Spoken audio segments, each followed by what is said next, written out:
WMC Memphis, WMFS HD2 Bartlett Memphis, part of the Memphis Sports Network with 92.9 FM ESPN, ESPN 790 AM.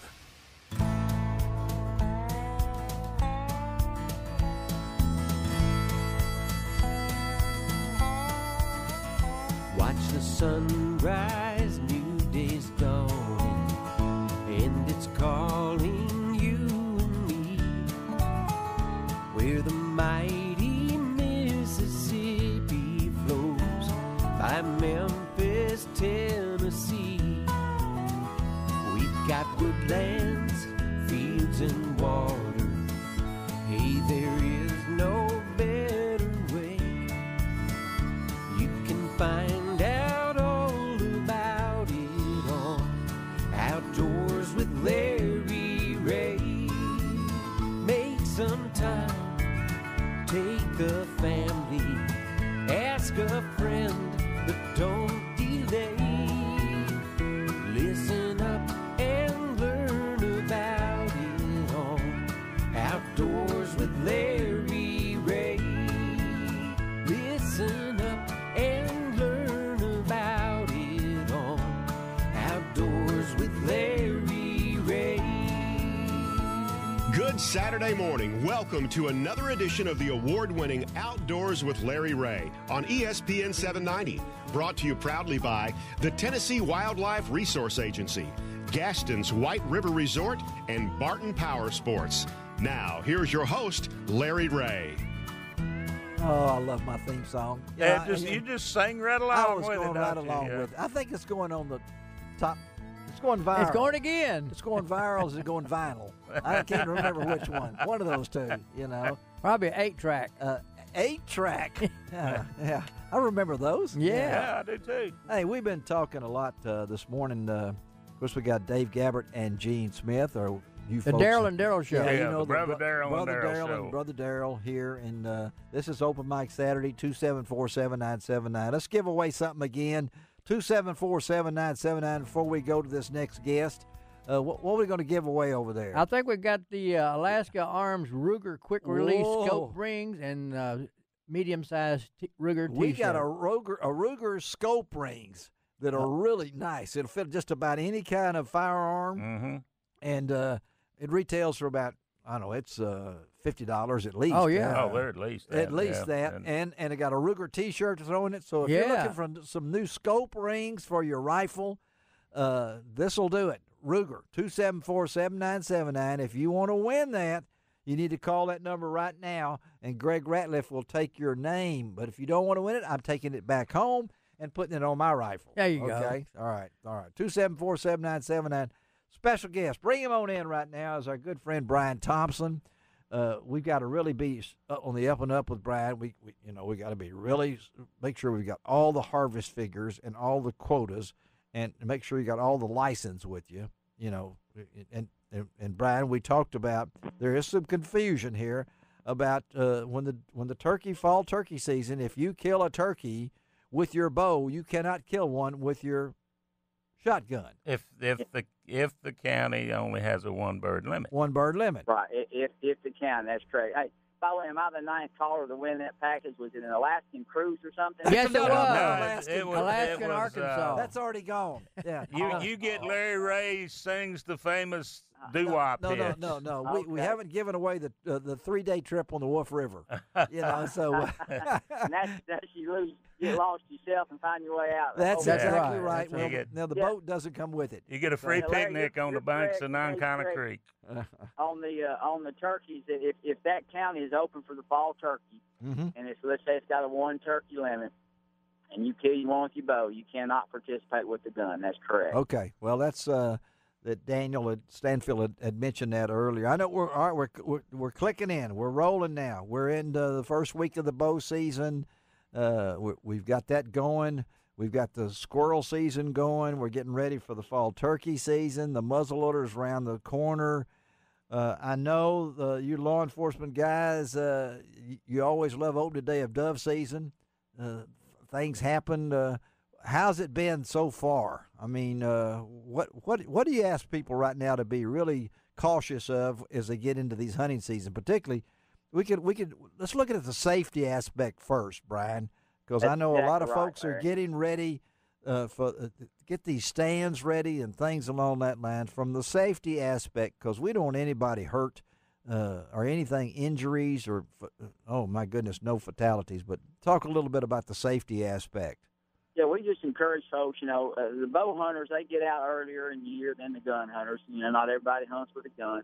The bow hunters like to get up in the climbing stands more so than the big box stands like the deer hunters, the big howler things, We encourage everybody, if they're going to be in the elevated stand, make sure they wear a harness, a safety harness. Yes.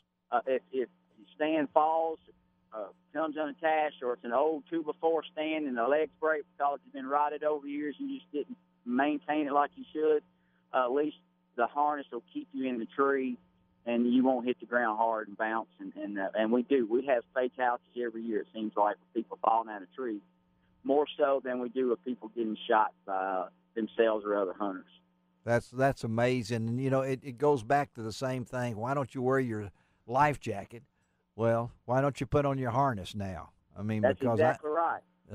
It's a no-brainer, and I don't understand. Of course, I don't get any taller than I never get. I haven't gotten any taller in a long time, but I don't get in a deer stand 16, 18 feet in the air, and I see these people, and I see things, and I know what can happen: slip, ice, bad weather comes in, and that harness. It should. If you have that harness on, you shouldn't. And you slip, you shouldn't fall more than 12 inches, somebody said, or a real short time. Yeah, not far. Other thing about it, too, Larry, was that, they've gotten the harnesses nowadays where they're more comfortable. Oh, yeah. Wearing them, it's not, you can wear them and don't even realize you have them on. Yes. And they've come a long way. But the thing about it is, like you said, if you don't have it on, it's not going to save you at all. And then the other thing, people say, well, they're kind of expensive. Well, so's your shotgun, so's your bows. I don't know if you looked at the prices of new bows here lately. Yes, sir. Yeah. And so's the vehicle that got you there, and so's everything. It's expensive. But, most of us have some type of life insurance on us that doesn't cost, in the long run, doesn't cost a lot. And a safety harness is an investment that can save your life. It save you, from just permanent disability for long, so. Well, I know that if I had it to do over, I would have got my shingle shot before I got the shingles here. And I was too cheap to get my shingle shot. And now I'm saying, so I'm kind of talking out of both sides of my mouth here, but I recommend everybody out there, if you're 60 or older, to get a single shot. I don't care what it costs, because once you get it, it's the same thing with a harness, and you just hit it right on the nose when you said they're a lot more comfortable. It's just like a life jacket. Life jackets in the old days, I still got some of those up in my attic someplace that, that were not comfortable. You got hot. Now they got as Betsy Woods will tell us, they got the blow-up things, and, you're comfortable. It's a harness is the same thing. We're talking with Brian Thompson. He's a TWRA Region 1 law enforcement supervisor. And Dave, I try to talk to people, because it's surprisingly how many people, right now a lot of your big box stores having fall classics and hunting. Oh, yeah. And so people are buying new climbing stands, and some people have bought these stands and never used one before. Yeah. And I tell people, buy you an early Christmas present if you're going to use one, and go out and practice with it. You got trees in your backyard. Yeah, practice with it. Yeah. I mean, because it's like if you over the day of duck season, you didn't go out the day before and buy your shotgun, I hope, and then just take it off out there, or your deer rifle. But it happens, believe it or not. There are people that you could go the night before, and they'll go deer hunt the next morning. So you can say that, say all that, but the ones that fall the most is the experienced hunters. We look at the newbies. It's like people think, well, it's the city hunters that's more dangerous with the firearms and things like that. That's incorrect. The people that's most dangerous with firearms are people that feel confident and don't follow by the safety rules. Well, I've seen. Yeah. And actually, we have avid deer hunters. We have people that teach hunter safety, and we've had people that teach bow hunter safety that know you're supposed to wear a harness. They get up in there and they say, well, I'm not going to do it today. Yeah. And they fall out. Yeah, yeah. Well, I know when I was much younger, and I finally got that crossbow, and I realized that crossbow weighs it's a pretty heavy thing. You know, just to get it up to your stand. If you're not, the crossbow will take you with it if you lean over too far and things along that line. But hunter safety, and I know the deer season's cranking up, but and we're getting to that point. And you bring up a good point now, Brian, as far as the age of a deer stand. You know, I know people are still hunting, especially wooden ones. There you go, wooden ones. A box stand that's been around a while, and say, well, it's swaying a little, but you know, let's just put another ladder in here and let's get up in that thing, and then next thing you know, the roof is off. Oh, that's okay. The floor's right now. The floor, that's all right. It's okay. I know where the Step hole on is. the good boards. Yeah, and the critters have gotten in there, and they have a tendency to really mess up a deer stand. So I think right now duck hunters are the most conscientious as far as getting their blinds ready. Right. I may be wrong on that, but I think duck hunters spend countless hours getting the blinds ready now, and when it's hot and snakes and everything else. Deer hunters need to do the same thing, right?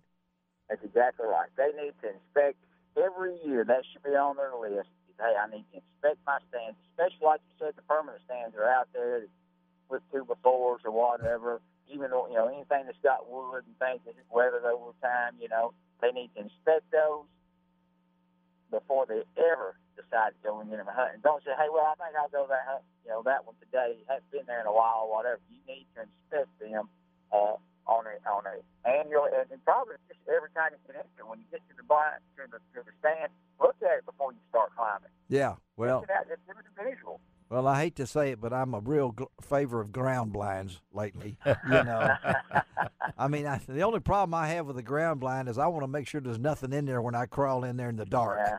You know, because they make some great portable ground blinds, but even that, you got to make sure you got that thing on a level ground, got it on a place where it doesn't fall over with you inside of it, whatever it might be, to be prepared. And you know, now look at these. Our good friends at Hunter Specialties make some great safety harnesses.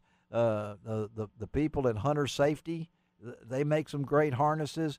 Yes, they may cost a little bit more, but as Brian said, that's a life insurance. That's right. All right. That's a life. And I was really, you mentioned there, Brian, about more people, and we don't want any fatalities, but they do happen. But there more times it's somebody that's that falls out of a stand. I mean, one year in my class at Everything Archery, had a man come in with two canes walking sideways. He said, "I'm gonna come down there when you start talking about the deer stands." He said, "I was going to my stand one time, got halfway there, and I forgot my harness." He said, "The heck with it, I'm not going back to get my harness." His tree stand fell, and he said $60,000 later he could just now stand upright and walk. Wow. Well, he fell straight down and it drove his legs through his hips. Wow. Well, that ought to tell you enough right there, folks, listening to Gene there. Well, Brian, as always, thank you for being with us. Always good insight, buddy, and we'll talk again. And I know Dave is stressed this on the show. You know, before Brian stepped up into his current position, you know, he was our regional hunter education. I know he was. Best one we got. Yeah. And watch it now. But, you know, Brian has kind of the idea that you hear the term hunting accident, you know, no, it's an incident. Yeah. It's not an accident. Until you investigate it, it's an incident and see if it's truly an accident. And you guys really do investigate, don't you? Right. We do now, especially when someone's involved in a shooting and that type of thing. We do, and as Dave said, and we use the word incident because I haven't seen one yet that could not have been avoided. And wow, correct. And the tree stand ones and everything that could not have been avoided. Wow. So whether it's having experience or knowledge of your stand or how it works, that type of thing, or not maintaining it, but they all, to mine that I have investigated over the years, could have been avoided. Well, we hope that everybody has a safe hunt this year. And Brian Thompson, thank you again for being on Outdoors with Larry Ray. And we'll stay in touch, buddy, okay? All right. Thanks for having me. Hey, Dave, give me a call when y'all off there for a few minutes. Okay, sure will. No, All right, we thanks, we guys. can't communicate back and forth like this. That's free airtime. You got to go through the dispatcher. Come on now. All right. All right, thanks. See you, Brian. All right, let's take a break. We'll be right back on Outdoors with Larry Ray as Dave goes and tries to find Brian someplace on ESPN 790.